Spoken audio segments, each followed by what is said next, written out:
I would like to address an important issue of global importance. All of us are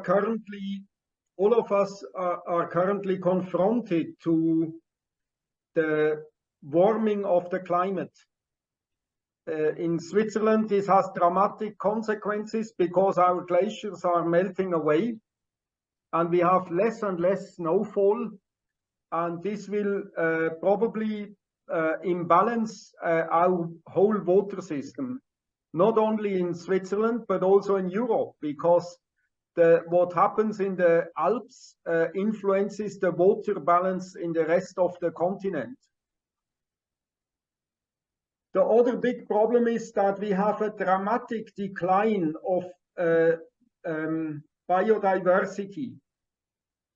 About 1 million of 8 million plant and animal species are threatened by extinction. And nobody knows what are the consequences, but it is also feared that the reduced biodiversity could have dramatic effects of the emergence of new disease. There is a clear linkage between the emergence of disease and reduced biodiversity. We call this the dilution effect, which means that the more diverse an ecosystem is, the lower is the risk that new diseases emerge. So altogether, worldwide, we have also a big problem with pollution, with contamination of soils and reduced soil fertility. So there are direct linkages between the way we are using natural resources and health.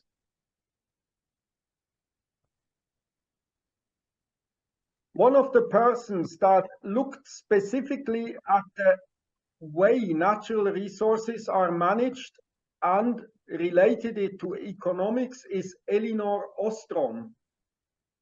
Elinor Ostrom got the Nobel Prize in economics as a first woman, I think in 2008. And this is her book called Governing the Commons. So what was really new about Elinor Ostrom? In the 1960s, a person called Paul Hardin proposed the so-called tragedy of the commons. This means if you have a common pool resource that is inexcludable and rivalrous, which means that the available resources are limited, he claimed that this will lead inevitably to overuse. Let me give you an example. If you have a fish pond, so that is publicly accessible, so everybody will bring his or her fishing rod and empty the pond quickly, and you have no more fish. You overfish it quickly and the fish cannot reproduce timely.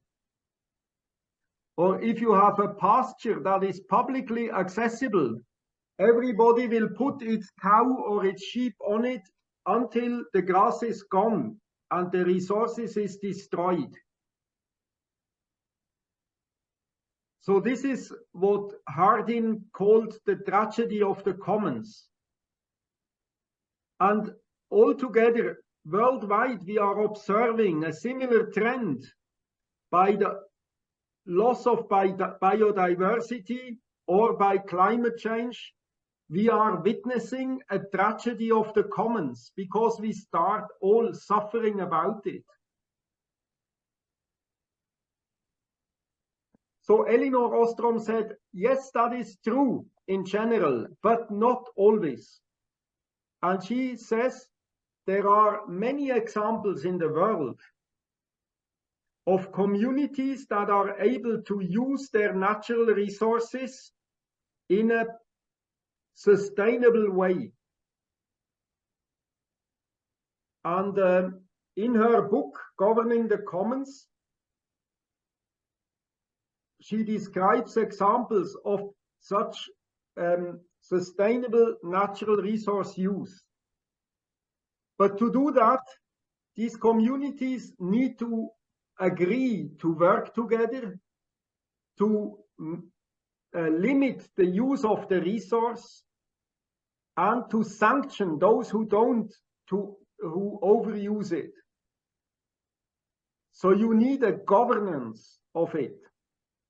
And here you see that we have to relate the quantitative natural resource use and the governance system and the social system of how a society lives together. This is what we call the social ecological system.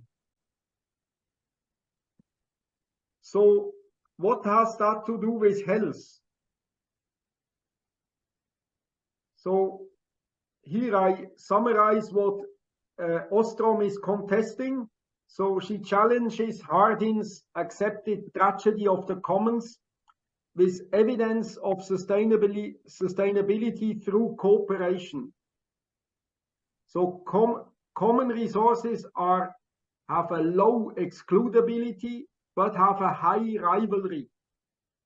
The resources are limited.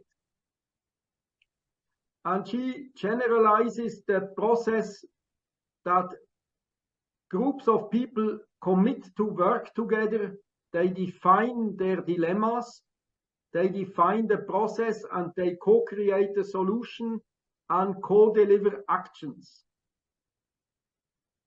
Typically, the transdisciplinary processes that we are also proposing in One Health are actually the way you need to negotiate the natural resource use between academic specialists, authorities, and the population.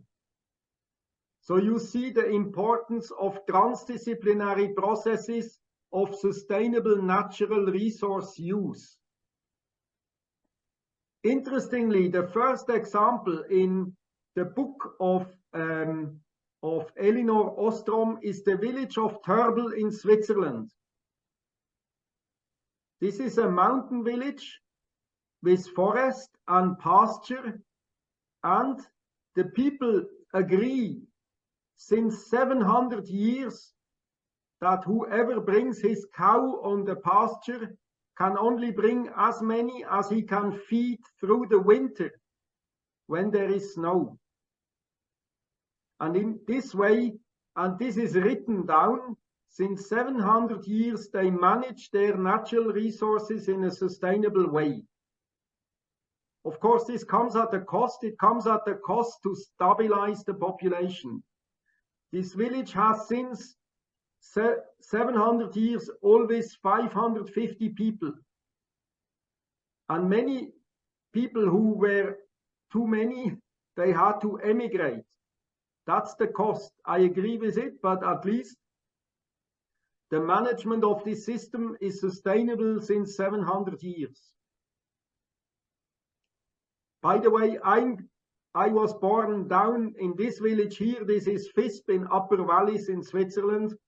And my father even had a house in this village. But this is the principle, that you limit the natural resource use.